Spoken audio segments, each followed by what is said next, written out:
Board पर ध्यान देना सब कोई रे, मोबाइल पे कोई ना ध्यान देना, काम पे देना ध्यान। चलो देखो तो हम सीखेंगे पहले क्या समांतर श्रेणी रे, समांतर श्रेणी सीखेंगे।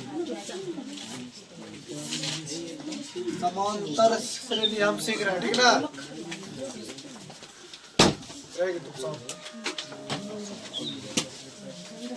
एकदम शांत रहो। अब देखो इसमें तुमको पहले ए को क्या कहेंगे रे, प्रथम पद कहेंगे, और डी को हम क्या कहेंगे, सार्वअंतर कहेंगे। क्या कहेंगे, सार्वअंतर कहेंगे। ए एन या टी एन या एल को हम क्या कहेंगे रे, अंतिम पद कहेंगे। क्या कहेंगे, अंतिम पद कहेंगे। जहाँ एस एन लिखा रहेगा, एस एन जब आएगा तो हम कहेंगे एपी का योग, एपी का योग। और एन को हम क्या कहेंगे, एपी की संख्या, एपी की संख्या। और की मतलब एपी में कितने पद है, समझ में आ रहा है ना। चलो इतना बात तुमको तो पहले याद रखना है ये बात। अब आता पहला सूत्र आता है डी बराबर, जैसे रहेगा एपी में है A1 A2 A3, हाँ ध्यान दो। जैसे ये है A1 A2 A3 A4 A5, ये इसमें है एपी में। तो हमें अब इसमें प्रथम पद जो है, एक तुम्हारा हो गया क्या, A1 हो गया, अरे हुआ ना। इसी में डी क्या निकल जाएगा, डी का सूत्र हो जाएगा A2 घटा A1, तो निकल गया क्या, A। अरे निकल रहा है ना, एगो हटा रहा है तो एगो निकलेगा। तो ये तुम्हारा डी बराबर सूत्र हो गया ये A2 घटा A1। समझ में आ रहा है। चलिए यहाँ ध्यान दो, लिखना नहीं है, अभी नहीं लिखना है, अभी किसी को बिल्कुल नहीं लिखना है, एकदम साहब। ई एन बराबर सूत्र होता है A plus N minus 1 into D. ये सूत्र याद रखना है तुमको। एक सूत्र ये हो गया, दूसरा ये हो गया। चलो तीसरा सूत्र यहाँ देखो क्या निकलता है।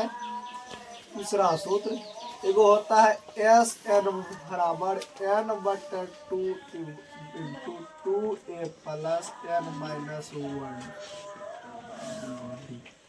ये भी याद रखना तुमको, यही दोनों सूत्र से निकलता है। एगो और तुम लिख सकता है एस एन बराबर सूत्र N बटे 2A प्लस,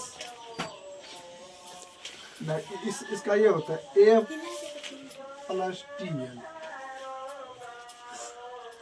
इतना सूत्र तुमको याद रखना होगा, ठीक ना। अब आते हैं सवाल पर।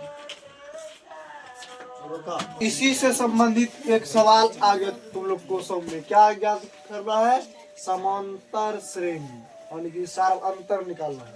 क्या निकालना है इसमें, सार्वअंतर। अभी जस्ट तुम लोग को हमको पता है, ऐसा सब सवाल जब रहे हैं। सार्वअंतर क्या होता है, मान लो ये क्या A1 A2 A3 किसे से, अरे ये किस में है, एपी में है ना। एपी में 1 5 2, हमें क्या निकालना है, डी। और डी के लिए सूत्र अभी तुरंत लिखाया है, डी का लिखाया है सूत्र A2 घटा A1। अब बताओ इसमें A2 के है 5 और घटा A1 क्या है, 1 घटा दिया तो घटा के तो क्या निकलेगा 4, और डी निकल गया मेरा 4। डी को तो कहता है सार्वअंतर, और सार्वअंतर तुम्हारा निकला 4। ये 4 कहाँ है, ये 4 सी नंबर का बिल्कुल करेक्ट आंसर है। चलते हैं अब 2 नंबर के सवाल में।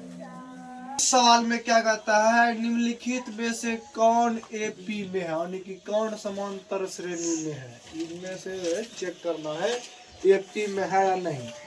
एपी अगर है या नहीं उसको जांच के लिए हमको सबसे पहले तो सार्वअंतर क्या होना चाहिए रे? सार्व अंतर जो है हमेशा क्या रहना चाहिए? समान रहना चाहिए। समान हमेशा बराबर रहना चाहिए। क्या? सार्व अंतर। अब देखो इसमें तुम जांच करो। ऑप्शन ए में तुम जांच कर रहे हो। देख अब जब हम इसका जब हम निकालते हैं सार्वंतर तो देखो 7 में घटाओ तो में 6 निकल गया, ठीक है। और फिर तुम 9 में घटाओ तो 7 क्या निकलेगा? 2। और लिखिए ये एपी में नहीं है। फिर ये भी तुम जब घटाएगा ना, ये यहाँ है एक्स क्यू, ये तुम लोग तो अब डी बराबर निकलेंगे एक्स क्यू घटा एक्स स्क्वायर। ये जो है ना ऐसा कंडीशन में नहीं होगा। ये जो है घटवे नहीं करेगा क्योंकि यहाँ भी एक है, यहाँ भी एक है। ई स्क्वायर रही है जगह, ठीक है। ऐसे 4 वाला जो है ये पी में नहीं है। ये देखो ये फिर घटेगा। सी नंबर का तुम जांच करो क्या है। डी बराबर क्या लिखेंगे? 2x घटा x और लिखी 1x।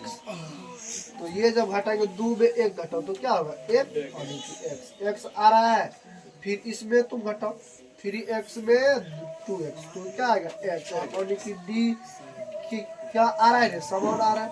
फिर तुम 4x में घटाओ, इससे एक आगे हम घटाते हैं। अरे जब भी घटाना है तो उसके पीछे वाला पद डी निकाल लीजिए। अब 4x में क्या घटाएंगे? 3x, क्या आएगा? x। और लिखी डी हमेशा समान आना चाहिए। कहीं भी हम डी निकालेंगे तो क्या आना चाहिए? समान। तो ये एपी में है। ये भी जो लोग इसका होगा 4, इसका 16, इसका फिर 36। जब हम 16 में घटाते हैं 4 तो क्या होता है? 12। लेकिन 36 में जब 16 घटाएंगे तो क्या आएगा? क्या आएगा? 20। और क्या आएगा? 36 में 16 घटाएंगे तो क्या आएगा? 20। यहाँ आ रहा है 12। तो डी क्या है? भिन्न निकल में रहा है, अलग है, भिन्न है। तो ये भी एपी में नहीं है, ये भी एपी में नहीं है, ये भी एपी में नहीं है। ये कहता है निम्नलिखित में से कौन समांतर श्रेणी है? समांतर श्रेणी के लिए चाहिए सार्वंतर क्या? समान। तो समान किसमें निकला था? C number. इसलिए सी नंबर सही था। अब चलते हैं 3 नंबर के सवाल को। देखो 3 नंबर में क्या कहता है? एपी में ये है, इसका 10वां पद ज्ञात करना। क्या पद? 10वां पद। जैसे बोला वो पद तो एन क्या है? 10 है। निकाल लिया नाम एन रे। जैसे यहाँ कहता कि 16वां पद, एन का मान 16 होता है। यहाँ कहता 20वां पद तो क्या होता रे? यहाँ हो जाता 20, ठीक ना। तो आप बताओ तुम इसमें ए क्या होगा रे? प्रथम पद इसमें क्या होगा? प्रथम पद ए बराबर क्या हो? शुरू वाला ये होता है A1 A2 A3। तो प्रथम पद क्या होता है? जो स्टार्टिंग में 2 हो गया। अब डी निकालने के लिए क्या कहते हैं? सार्व अंतर निकालना। क्या निकालना? पहले सार्व अंतर। इसको क्या बोलते हैं? डी। आप बताओ। अब लेते हैं 7 A2 घटा A1, यही ना करते हैं। तो अब देखो जो A2 क्या है? 7 घटा 2 निकलेगा क्या भाई साहब? 5। और निकली तुम्हारा डी क्या निकल गया? 5। अब तुम्हें क्या निकालना है? 10वां पद। और देखिए टीएन का सूत्र लगाना है। किसका लगाना है? टीएन का सूत्र क्या होता है? A plus n minus 1 into d, यही ना होता है रे। चलो ये जब होता है तुम्हें ए भी पता है, डी भी पता और एन भी पता है। तो इस पे तुम मान बैठाओ तो बैठाओ। जब मान बैठाएंगे ए का मान क्या है? 2 प्लस फिर एन का मान 10 घटा 1 गुना डी का मान 5। देखो 2 प्लस ये जब घटेगा तो क्या होगा? 9 गुना 5 होगा रे। जब ये जोड़ेंगे 2 प्लस इन दोनों गुना करेंगे तो क्या आएगा? 45। इन दोनों जोड़ेंगे क्या आएगा? 47। यहाँ क्या है? T N. और लेकिन टी एन का मान जो आ गया 47। और यहाँ एन का वैल्यू क्या था रे? 10। अर्थात और टी 10वां आ गया क्या? 47। मतलब वो 10वां पद क्या था? 47 था, ठीक ना। तो 47 का सी नंबर। अब चलते हैं 4 नंबर। देखो समांतर श्रेणी में है ये पट्टी, ठीक ना। इसका कौन सा पद 38 है और अंतिम पद दे दिया है। कौन सा पद 38 है और अंतिम जाते लिखते लिखते जैसे है ना, एपी बराबर है 5, 8, 11, 14, इसे अंतिम में कहीं होगा 38। समझ में आ रहा है? कुछ बुझा रहा है कि नहीं? और अंतिम पद क्या है भाई साहब बताओ तो? अंतिम पद जो हो गया, अंतिम पद को क्या कहते हैं? टी एन क्या है? 38 है। चलो उसके बाद देखो इसमें प्रथम पद क्या हुआ इसमें रे? प्रथम पद ए हो गया क्या बताओ तो? 5 निकला। 5 रे निकल रहा है 5। अब बताओ इसमें सार्व अंतर, यहाँ ध्यान दोनों नो, ठीक ना। सार्व अंतर जो होगा, सार्व अंतर डी क्या होता है? A2 घटा A1, लगाओ सूत्र। 8 में 5 घटा, 8 घटा 5 करेंगे तो क्या होगा? 3 निकल गया, ये डी निकला ना। चलो ये डी तुम्हारा निकल गया, 3 निकल गया डी, ठीक ना। अब इसमें कहता है कौन सा पद, यानी कि एन निकालना है। क्या निकालना है? एन निकालना है। यही तो निकालना, कौन सा पद 38 है। देखो अब हम लगाएंगे सूत्र, कौन सा है पता रे? लगाएंगे टी एन बराबर, सूत्र क्या होता है? A plus n minus 1 Guna D. यही ना होता है रे सूत्र, यहाँ दिखाओ। अब देखो इसमें टी एन कितना है? 38, 38 रख दिए। ए क्या है? ए भाई साहब 5 है, 5 रख दिए प्लस। एन है पता रे? एन नहीं है पता तो एन छोड़ देंगे, लिखेंगे एन माइनस 1 गुना डी का मान क्या है? 3। देखो ध्यान में। अब देखो इसमें तुम 38 बराबर 5। अब देखो यहाँ हो गया प्लस एन माइनस 1 गुना 3, रहने दो। ई 5 किसमें है? प्लस में, इधर लो। तो ये हो गया 38 माइनस 5 बराबर क्या होता है? एन माइनस 1 गुना डी। अभी भी नहीं कुछ करना है। ये देखो ये जब घटाएगा तो क्या होगा? 33 बराबर एन माइनस 1 गुना 3। अब बताओ ये 3 किसमें है भाई साहब? गुणों में बराबर के साइड लोडेंगे तो क्या होगा? भागों। तो ये हो जाएगा 33/3 बराबर एन माइनस 1 रहेगा अंडे। ये 3 से कटा क्या बार में? 33। भाई साहब ये हो गया 11 बराबर एन माइनस 1। अब बताओ ये 8वां वाला समीकरण होगा रे? तो देखो ये भाई साहब एक किसमें है? इधर लाएंगे प्लस में जाएगा, 11 प्लस 1 बराबर एन। ये क्या निकल गया? 12 और एन बटा मान 12। ये तुम्हारा निकल गया भाई साहब, एन निकल गया 12वां पद। यानी कि 12वां पद जो है कितना है? 38 है। तो आंसर क्या होगा भाई साहब? Correct answer C number. समझ में आया? इस टाइप का समझ में आया ना। चलो अब चलते हैं 5 नंबर के सवाल में। 5 नंबर पे यहाँ देखो, यहाँ ध्यान दो सबको। इसमें कहता है निम्नलिखित में से कौन समांतर श्रेणी में नहीं है? अब की बार क्या कहा है? कौन एपी में नहीं है? देखो इसका हम ऑप्शन ए का जांचते हैं। इसका जब तुम भाई साहब डी निकालेगा, 2 में तुम 1 घटाएगा तो क्या आएगा? 1। फिर इसमें भी तुम घटाएगा 2 तो क्या आएगा? 1। इसमें भी 1 घटाएगा क्या आएगा? डी क्या आ रहा है? समान है। ये भी एपी में। फिर देखो ये तो 6 में घटाओ तुम 3, क्या आ रहा है? 3। फिर तुम 9 में 6 घटाओ 3 आ रहा है। फिर तुम 12 में 9 घटाओ क्या आ रहा है? 3। यानी कि डी क्या आ रहा है? समान। तो ये भी एपी में है। फिर तुम ये घटाओ तो है इसी नंबर बोला। 4 में घटाओ 2 आ रहा है। 6 में घटाओ 4 2 आ रहा है। फिर 8 में 6 घटाओ क्या 2 आ रहा है। इसका भी डी क्या है? समान है। तो ये भी एपी में है। ये कहता क्या? एपी में कौन नहीं है? इसका करेगा क्या होगा? 4, इसका 16, इसका 36, इसका 64।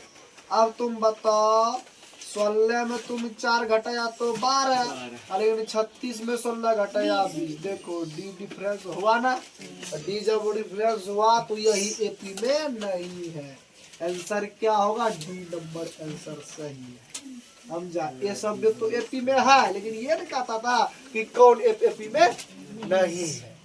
चलिए अब हम जाते हैं 6 नंबर के सवाल में देखो कहता है समांतर श्रेणी जो है 1 4 अतना के प्रथम 20 पदों का योग ज्ञात करिए। क्या ज्ञात करिए? योग। पहले तो देखो भाई साहब इसमें 20 पदों मतलब n की संख्या भाई साहब क्या है? 20 है। ठीक ना रे? याद देख।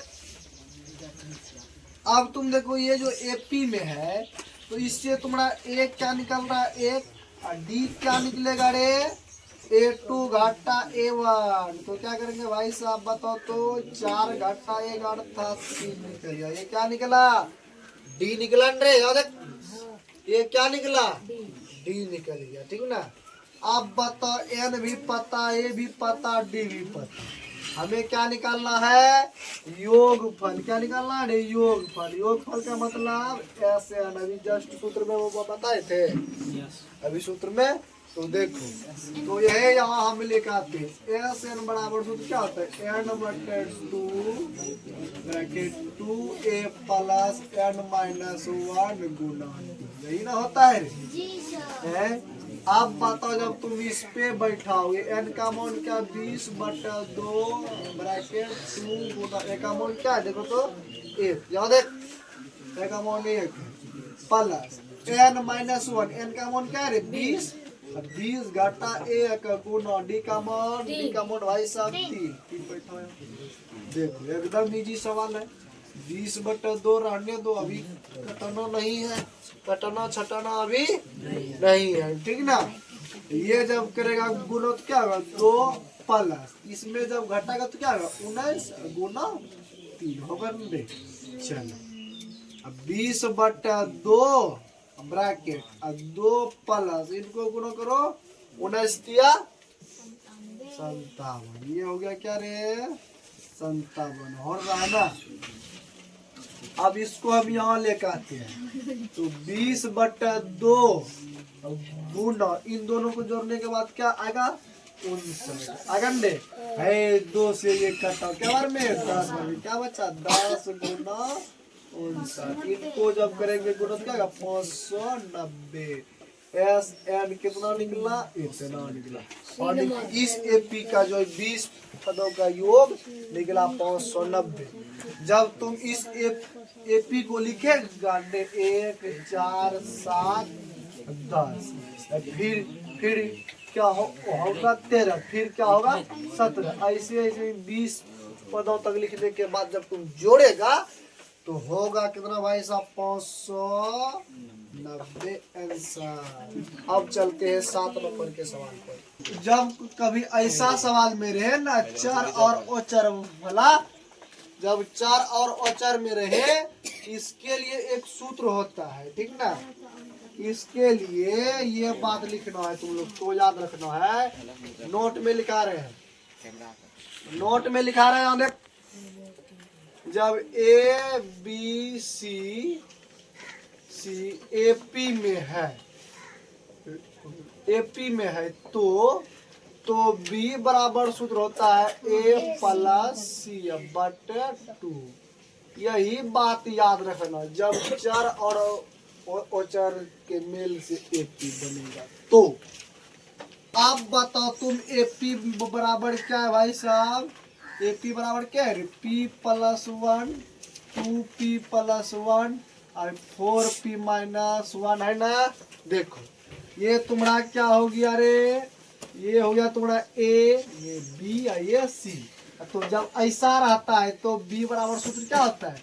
ए प्लस सी बटे 2। फर्स्ट और लास्ट को जोड़ देना, 2 से भाग दे देना है।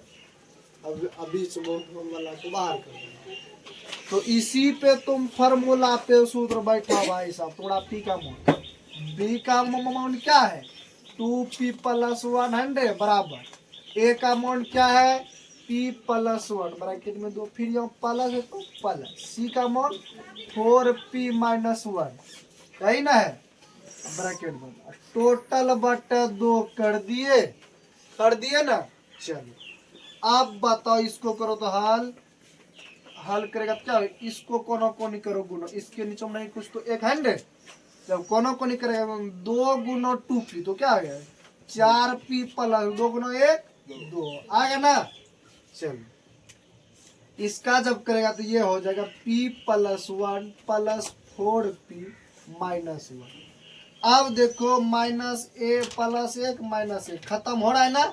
चलो अब इधर क्या बचा 4p प्लस 2 बराबर इधर बचा p प्लस 4p आ रहा है।